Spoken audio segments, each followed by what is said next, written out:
નમસ્કાર, ખૂબ સ્વાગત છે આપનું વીટીવી ન્યૂઝમાં. હું છું આપની સાથે રાધા. મહામંથનમાં આજે બે મહત્વના મુદ્દા પર ચર્ચા કરવી છે, જેમાં પહેલો મુદ્દો કડી અને વિસાવદરની પેટા ચૂંટણી જેમ જેમ નજીક આવી રહી છે તેમ તેમ એક બાદ એક વચનો અને એ પરિસ્થિતિ, અને બીજો મુદ્દો કે જેના પર ચર્ચા કરીશું, જીકાસથી વિદ્યાર્થીઓ કેટલા પરેશાન થઈ રહ્યા છે, વિદ્યાર્થીઓને શું મુશ્કેલી પડી રહી છે, કારણ કે 2 થી 3 જગ્યા પરથી એક કમ્પ્લેન અને એના પર ચર્ચા કરીશું. પરંતુ પહેલો મુદ્દો કે જેના પર વાત કરવી છે, વિસાવદર અને કડી વિધાનસભાની પેટા ચૂંટણીનો માહોલ બરાબર જામ્યો છે. મતદારોને રીઝવવા માટે પાર્ટીઓ એડી ચોટીનું જોર લગાવી રહી છે. પ્રચારમાં વાયદાઓનો વરસાદ કરી મતદારોને ભીંજવવાનો જે પ્રયાસ કરવામાં આવે છે એ પ્રયાસ ક્યાંક ને ક્યાંક ચૂંટણી પૂરતો જ સીમિત હોય એવું આપણે ભૂતકાળમાં જોઈ પણ ચૂક્યા છે. ગત ચૂંટણીઓમાં નેતાઓએ કરેલા વાયદાઓ ચૂંટણી પત્યા પછી હવા થઈ જતા પણ આપણે જોયા છે. આવા જ વાયદાઓ હાલ વિસાવદર અને કડીની પેટા ચૂંટણીમાં પણ કરાઈ રહ્યા છે. લોકોને પેરિસના રોડ જેવા સપનાઓ દેખાડાઈ રહ્યા છે, તો કડીમાં અધિકારીઓને ચીમકી આપી પોતાની તાકાત દેખાડવાના પ્રયાસો કરવામાં આવી રહ્યા છે. બેરોજગારી ખતમ કરવી, રોડ, શાળાઓ, સારી હોસ્પિટલ આપવી જેવા મતદારોને કેટલાય વાયદાઓ એક સાથે કરી નાખવામાં આવે છે. અને આવા જ વાયદાઓની જાળમાં ફસાઈ મતદાર જે તે પાર્ટીને મત આપે છે. માત્ર પ્રચાર કરવા માટે ખોટા વાયદાઓ કરવાની આપણે ત્યાં જે સિસ્ટમ બની ગઈ છે એ ક્યારે અટકશે એ ખબર નથી પડતી. કારણ કે આવા હવાઈ ચિત્રો બતાવીને જ તો આપણે ત્યાં ચૂંટણીઓ લડાતી આવી છે, ચૂંટણીઓ જીતાતી આવી છે. ચૂંટણી જીત્યા પછી એક પદ મળી જાય પછી તું કોણ અને હું કોણ, આવી સ્થિતિ સર્જાઈ છે અલગ અલગ જગ્યા પરની. આ પરિસ્થિતિ આપણે જોઈ ચૂક્યા છે. ત્યારે રાજકીય પક્ષોના વાયદા અને વાસ્તવિકતામાં ફેરવાય છે ખરા. સવાલ એ પણ કે ચૂંટણી ટાણે કરાયેલા વાયદાઓ માત્ર પ્રચારનો ભાગ છે. પદ મળ્યા પછી વાયદાઓ પૂરા કરવાની ઈચ્છા શક્તિ ઓછી કે પછી ક્ષમતા ઓછી છે. સવાલ એ પણ થઈ રહ્યો છે કે જીત મેળવ્યા પછી પાર્ટીની પ્રાથમિકતા બદલાઈ કેમ જાય છે. આ તમામ સવાલોના જવાબ મેળવીશું મહામંથનના પહેલા મુદ્દામાં.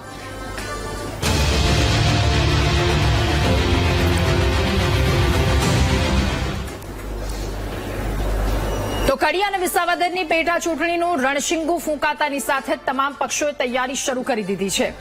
આગામી 19 જૂને સવારથી સાંજ સુધી મતદાન યોજાશે. 23 તારીખે મતગણતરી, પરિણામ જાહેર થશે. અને ત્યારે લોકોના દિલમાં રાજ કરવા માટે પક્ષોની તનતોડ મહેનત દેખાઈ રહી છે. ત્રિપાંખીયો જંગ આમ તો 4, પરંતુ એ ત્રિપાંખીયો, પરંતુ સાથે સાથે વાયદા વચનોની લાણી પણ શરૂ થઈ છે. બંને બેઠકો પર ભાજપ, કોંગ્રેસ અને આમ આદમી પાર્ટી માટે પ્રતિષ્ઠાનો આ જંગ બની જવા પામી છે. ત્યારે વિસાવદરની બેઠક જીતવા કોંગ્રેસે એડી ચોટીનું જોર લગાવતા રાત્રિ બેઠકો શરૂ કરી. બેઠકો અને સભામાં લોકોના દિલ જીતવા માટે રસ્તાઓથી લઈ ખાતર સુધીની તમામ વાતો ખૂબ થઈ. એક બાદ એક નિવેદનો, અને એની વચ્ચે વિસાવદર ભાજપના ઉમેદવાર કિરીટ પટેલ કહે છે કે મને 800 દિવસ આપો, હું 800 દિવસમાં પેરિસની બજારો જેવા રસ્તાઓ અહીંયા બનાવી દઈશ, અને ના બનાવી શકું તો ધારાસભ્ય રહેવાને લાયક નથી. તો આ તરફ ગેનીબેન પટેલ કે જેઓ કોંગ્રેસ તરફથી કડીમાં બેઠકનો પ્રચાર કરવા માટે આવ્યા હતા, રાજપુર પ્રચાર સભામાં તેમણે ગેનીબેને ભાજપ પર પ્રહાર કરતા કહ્યું કે તમારા ગામમાં આવી છું, મને સાડી ઓઢાડી છે તો એનું માન રાખજો. એવામાં જો ચૂંટણી જીતવા માટે ભાજપવાળાઓ નાની મોટી લોભ લાલચ આપે, તો પૈસા આપે તો લઈ લેજો. ગેનીબેન કહે છે વાપરવાય તો વાપરજો, નહીતર પછી એ રમેશભાઈના કામમાં વાપરજો, પરંતુ છેલ્લે વોટ કોંગ્રેસને આપજો. પરંતુ આ તમામની વચ્ચે લોકો એવું કહે છે કે આટલા વર્ષો થઈ ગયા, કેટલાય ધારાસભ્ય આવ્યા ગયા, સમસ્યાઓ એની છે, હલ નથી થઈ. આજે પણ નદીમાં પૂર આવે છે, રસ્તાઓ ઓળંગી નથી શકતા. આજે પણ લાઇટ અને પાણીની સમસ્યાઓ છે. આજે પણ રોજગારીનો પ્રશ્ન આટલો મોટો વિકરાળ બન્યો છે. રસ્તાઓ પેરિસ જેવા નથી જોઈતા અમને. રસ્તા સામાન્ય તો કરી આપો તો પણ ઠીક છે. ત્યારે સવાલ થાય છે કે ચૂંટણી ટાણે કરાતા વાયદાઓ એ હકીકત કેમ નથી બનતા? રાજકીય પક્ષો દ્વારા કરાતા વાયદા વાસ્તવિકમાં ફેરવાય છે કે ખરા? ચૂંટણી ટાણે કરાયેલા વાયદા એ માત્ર પ્રચારનો ભાગ બનીને જ રહી જાય છે? પદ મેળવ્યા પછી વાયદા પૂરા કરવાની ઈચ્છા શક્તિ ઓછી થાય છે કે પછી ક્ષમતા ઓછી થાય છે? આ તમામ સવાલોના જવાબ મેળવીશું મહામંથનમાં, પરંતુ પહેલા એ બંને બાઇટ પણ સાંભળી લઈએ. એક તરફ કિરીટ પટેલ કહી રહ્યા છે કે રસ્તાને લઈને તેમના દ્વારા જે વાત કરવામાં આવી, અને બીજી તરફ ગેનીબેનનું એ નિવેદન જે સામે આવ્યું, તેમણે જે સ્ટેજ પરથી સ્પીચ આપી, એ પહેલા સાંભળી લઈએ. નિર્ણય કરવાનો સમય આવી. હમણાં એક ભાઈએ ઉત્સાહમાં કીધું કે મિનિસ્ટર, અરે મારે તો 800 દિવસનો ધારાસભ્ય બનવું છે, અને આ જીત થકી મારે મારા ભાઈને મંત્રી બનવા જોવા છે.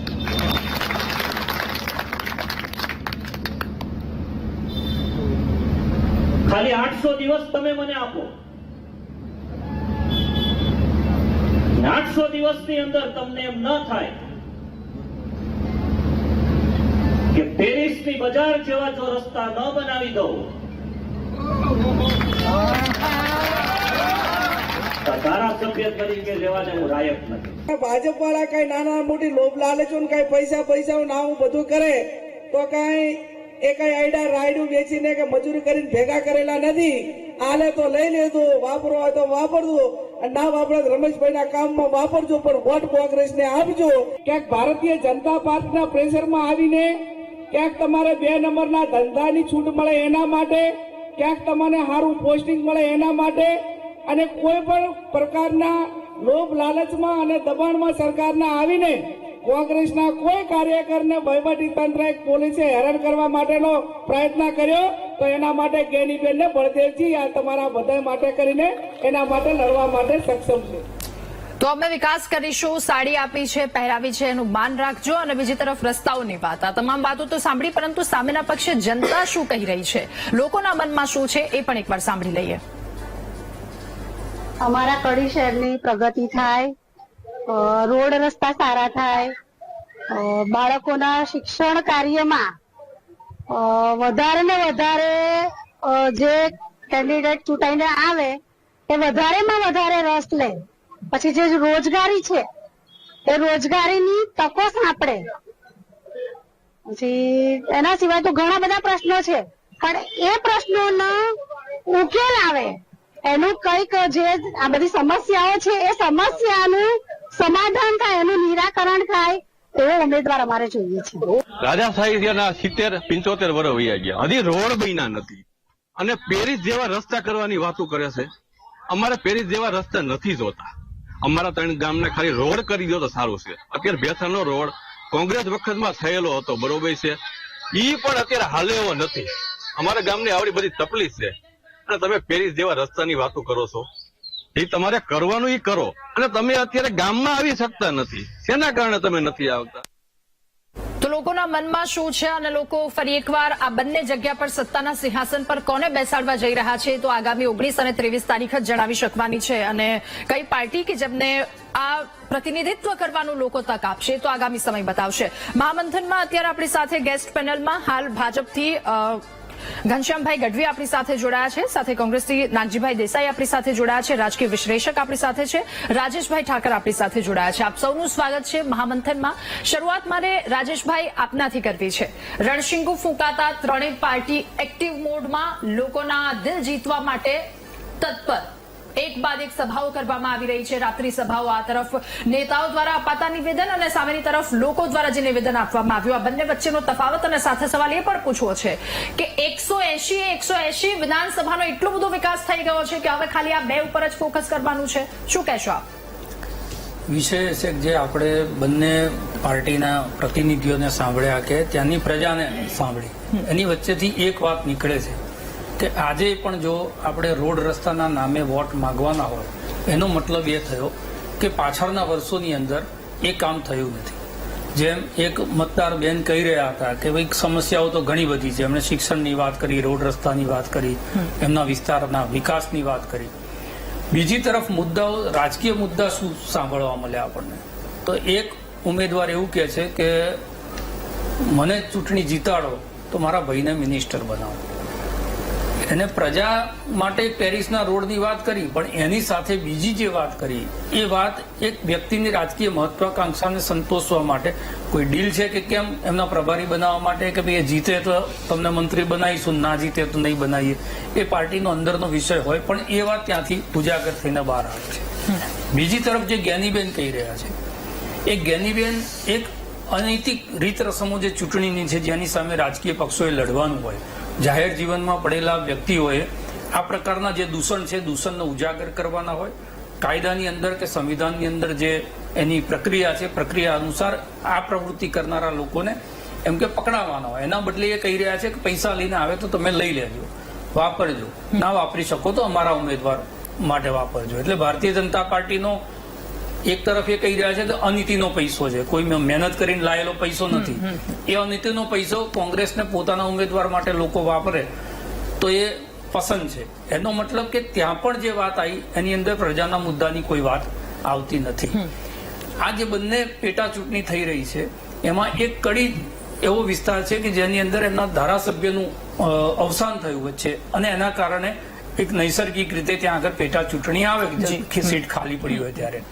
બીજી જે વિધાનસભા છે એ વિધાનસભાની ચૂંટણી પણ આ જ રાજનૈતિક અનૈતિકતાના કારણે લોકોના માથે આવી છે કે એમના જે ચૂંટાયેલા ધારાસભ્ય હતા એ ચૂંટાયેલા ધારાસભ્ય એમના મેન્ડેટનો અનાદર કરી અને બીજી પાર્ટીમાં જતા રહ્યા અને એના કારણે પ્રજાને જે છે 5 વર્ષ પહેલા 800 દિવસની વાત કરી રહ્યા છે પણ 5 વર્ષ પહેલા એટલે 5 વર્ષમાં 2 ચૂંટણીઓ ત્યાંના લોકોને જોવી પડી. એનું મૂળ કારણ પણ એ જ હતું, સત્તાની ઉત્સાહથી છે. ત્રીજું મહત્વનું સમજવાની વાત એ છે કે ભારતીય જનતા પાર્ટીના 1 સીટ 2 સીટ જીતે એનાથી એમને સત્તા જવાની સત્તા આવવાની આવો વિષય આવતો નથી.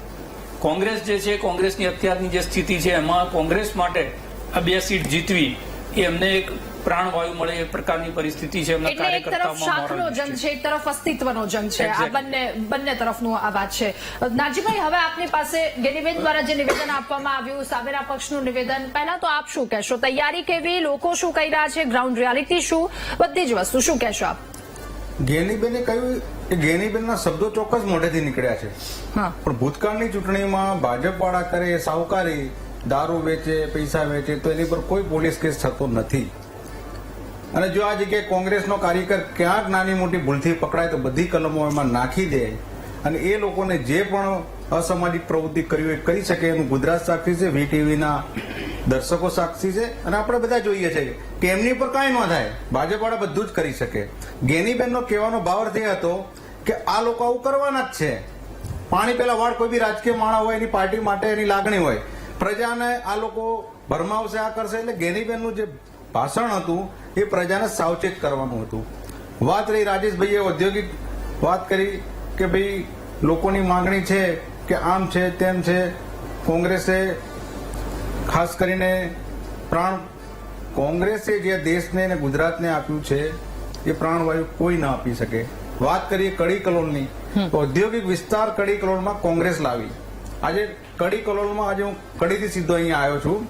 આજે લોકોના મોઢે એક જ છે કે રોજગારીની વાતો કરવાનો ભાજપને અધિકાર નથી. કોંગ્રેસે કડી કલોલ વિસ્તારને ઔદ્યોગિક વિસ્તાર જાહેર કર્યો. આજે અમારા છોકરાઓ એ નોકરી કરીને અમારું ગુજરાન ચાલે છે. આ નેનો જેવી વાત નથી, આ કરી બતાવેલું છે. આજે ફેક્ટરીઓ છે, જમીનોના ભાવ છે એ કોંગ્રેસની દેન છે. કડીની વાત કરીએ તો પેલી બાજુ આપણે વાત કરીએ વિસાવદરની તો વિસાવદરના ઉમેદવાર અમારો જાહેર થયો અને લોકોને એમ થયું કે આ બંનેની ઝંઝટમાં કાંઈ છે નહીં. પેલા છે તો 2 જણા છે, ઈસુદાન ગઢવી અને ઇટાલી, આ 2 ફરે છે, ત્રીજો માણસ નહીં. અને આ ભાજપ વાળાના ઉમેદવારની જે ટિપ્પણી આપણે જોઈએ છે બજારમાં, લોકસભામાં સારા લાગતા હતા તમને? નહીં, હું એટલા માટે કઉ છું આ લોકો પર ત્રીજો વ્યક્તિ એટલો નથી કે અમે લોકસભામાં કહો કે છેલ્લી ચૂંટણીના પરિણામો કહો. આજે આટલો વહેલો ઉમેદવાર કોણ ટિકિટ માંગનાર કોઈ હોય નહીં, એટલે કે ગોપાલભાઈ લડી નાખો. જો વિસાવદર થી જુનાગઢ બાજુ આ બાજુ ચૂંટણી આવે તો ગોપાલભાઈ લડે ને પોરબંદર બાજુ આવે તો ઈસુદાન ગઢવી લડે. આ 2 જણા વચ્ચે બધું ચાલે, સમજે. આપણે આમાં નથી પડવું ત્રીજા પક્ષમાં. પણ વિસાવદરની અંદર અમારો જે ઉમેદવાર આવ્યો અને જે વાતાવરણ પલટાઈ ગયું છે અત્યારે, વિસાવદરમાં કોંગ્રેસ 40,000 કરતા પણ વધુ મતે જીતે છે. કડીમાં પણ અમે જીતીએ છીએ. આજે મેં કડીમાંથી આજે રાધાબેન હું આવ્યો, કડીની પ્રજાએ મન બનાવી લીધું છે. ભાજપનું સ્વાભિમાન જે છે એ અભિમાન છે ને કોંગ્રેસનું જે સ્વાભિમાન છે એ પ્રજાનું સ્વાભિમાન છે. આ વાત પ્રજાએ નક્કી કરી છે. ભાજપ ગમે એટલું જેમ ગેનીબેને કીધું એમ દમ પછાડા કરી લે પણ ભાજપનો ક્યાંય ગજ વાજવાનો નથી. ઓકે, ઘનશ્યામભાઈ આપની પાસેથી પ્રથમ પ્રતિક્રિયા મેળવી લઈએ. નાગજીભાઈએ તો કહ્યું કે ત્યાંના લોકોના દિલમાં જનતાના દિલમાં કોંગ્રેસ રાજ કરી ગઈ છે, કડી હોય કે વિસાવદર હોય. તમે શું કહેશો? તૈયારી શું અને સાથે વિસાવદર માટે કેટલું કાઠું લાગે છે આ વખતે? રાધા, ભારતીય જનતા પાર્ટી હંમેશા વિશ્વાસ, વિકાસ અને આદરણીય વડાપ્રધાન મોદી સાહેબની નીતિઓ જે રાષ્ટ્ર માટે વિકાસની છે, જ્યારથી મોદી સાહેબ ગુજરાતના મુખ્યમંત્રી હતા ત્યારથી વિકાસની વાત કરી. બીજી કોઈ ફાલતુ વાતોમાં અમને રસ નથી. ગુજરાતનો વિકાસ થાય એ જ એક ધ્યેય અને લક્ષ્ય છે. આ ચૂંટણીઓ એ આવી પડેલી ચૂંટણી છે. અમારા માટે તો દુઃખદ છે કે કડીમાં જે આખા ગુજરાતમાં જેનો દાખલો દઈ શકાય એવા ધારાસભ્ય હતા ભારતીય જનતા પાર્ટીના, એના અવસાન પછી આ ચૂંટણી આવી છે.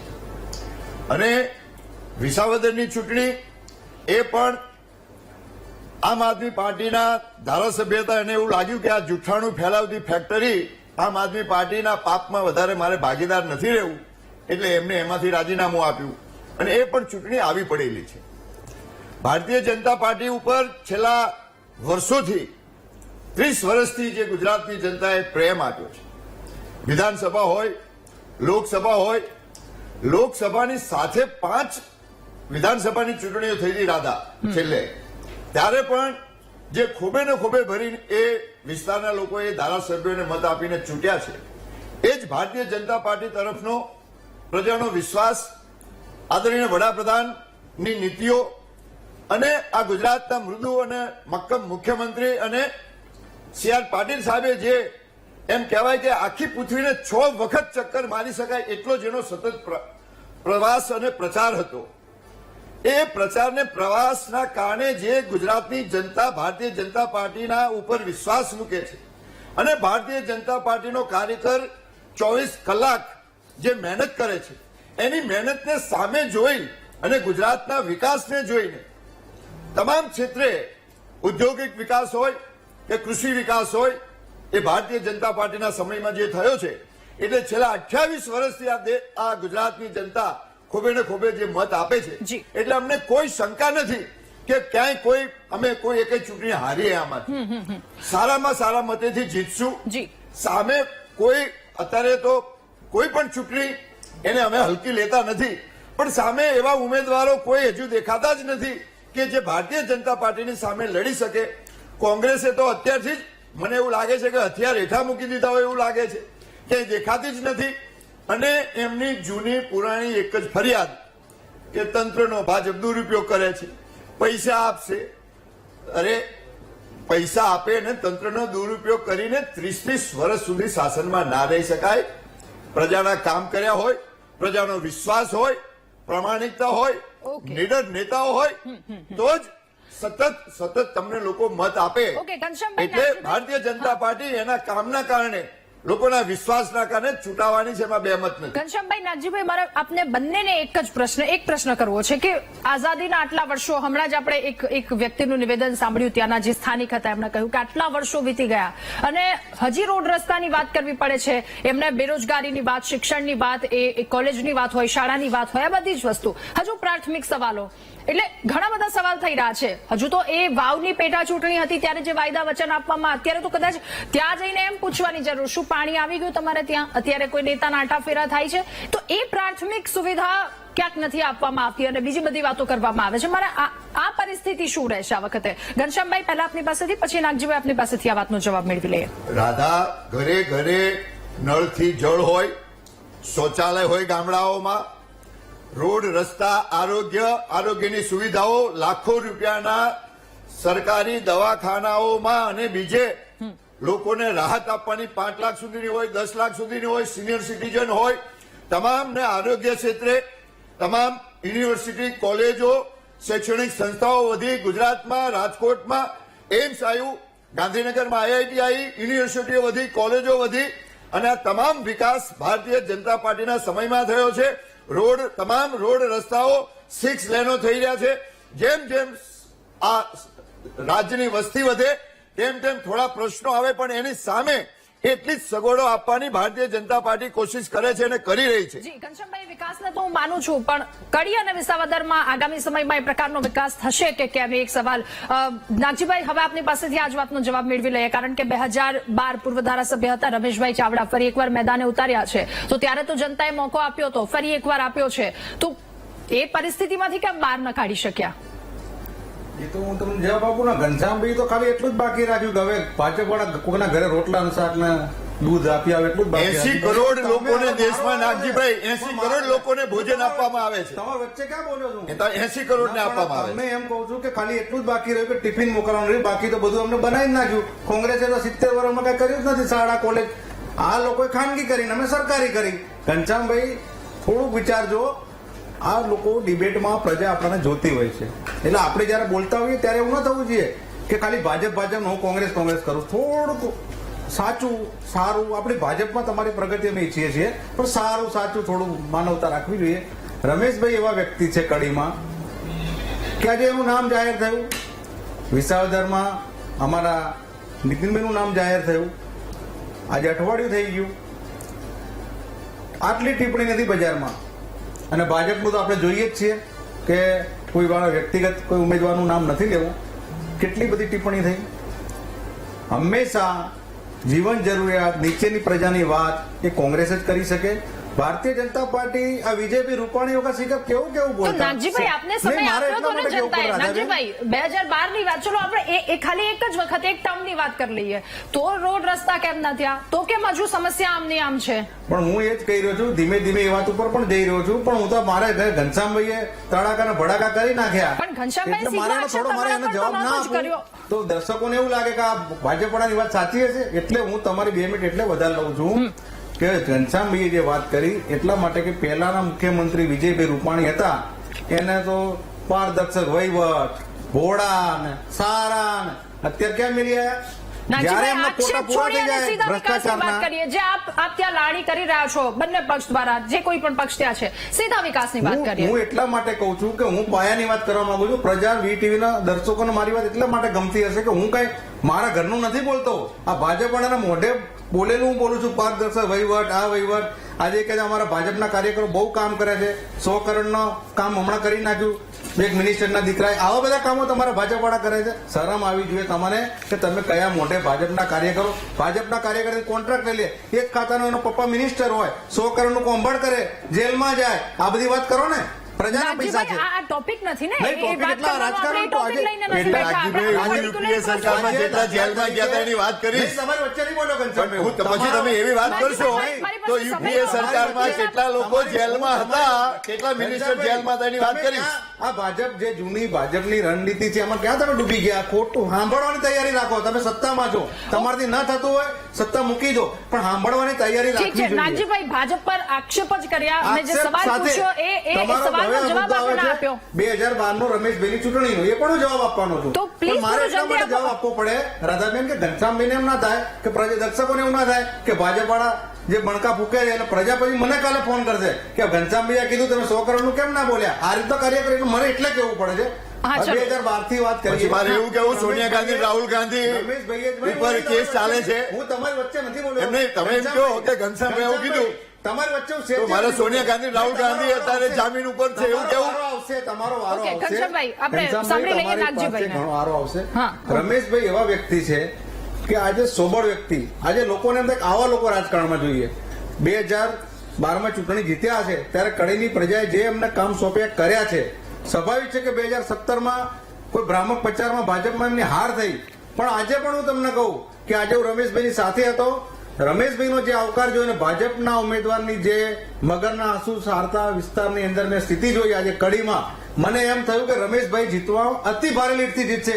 કે સામેના ઉમેદવારની ક્ષમતા મેં જોઈ લીધી કે પ્રજામાં આટલું પણ નથી જઈ શકે એમ એવી પરિસ્થિતિ આજે હતી. રાધાબેન, હું કડીથી સીધો જ ડિબેટમાં આવ્યો છું. કડીમાં ભાજપના ઉમેદવારની કફોડી હાલત છે. અમદાવાદ, ગાંધીનગરથી કાર્યકરો બોલાવવા પડે છે. કોઈ જ ગામડામાં કે કડી શહેરમાં એમને આવકાર નથી. આજે ભાજપની એટલી કફોડી હાલત હું કડીમાં જોઈને આવ્યો તો આપણને એમ થાય કે આ સીટ 100% કોંગ્રેસ ગંગી બહુમતીથી જીતે છે. ઓકે, ઠીક છે. રાજેશભાઈ, હવે આપની પાસે પરિસ્થિતિ શું, વાસ્તવિકતા શું, વાયદા અને વિકાસ વચ્ચેની આપને શું લાગી રહ્યું છે? સાથે મજબૂત કોણ? બંને પક્ષે પોતપોતાની જીતના દાવા કરી દીધા. બંને જે આક્ષેપ અને પ્રતિ આક્ષેપ કર્યા એની અંદર એક પણ વાક્ય પ્રજાના મુદ્દાનું આપણને સાંભળવા મળ્યું નથી. જ્યારે રાજકીય વિમર્શ જે છે ઊંસાતુસીમાં જતો રહે કે માત્ર ચૂંટણી જીતવા પૂરતું જે વિષય છે ત્યાં સુધી જતો રહે, ત્યારે પક્ષ કોઈ પણ જીતતો હશે, પ્રજા ત્યાં હારતી હોય છે.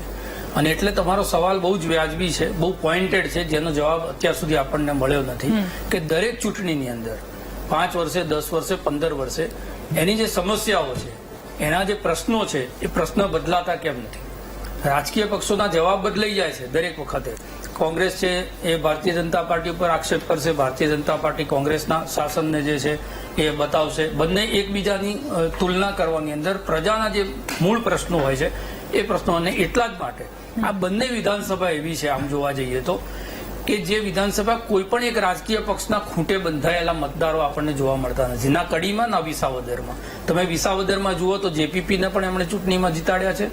સારા ઉમેદવાર જયારે કોંગ્રેસ આપ્યા ત્યારે કોંગ્રેસને વોટ આપ્યો છે. આમ આદમી પાર્ટી આવી તો આમ આદમી પાર્ટીને વધાવી લીધી છે.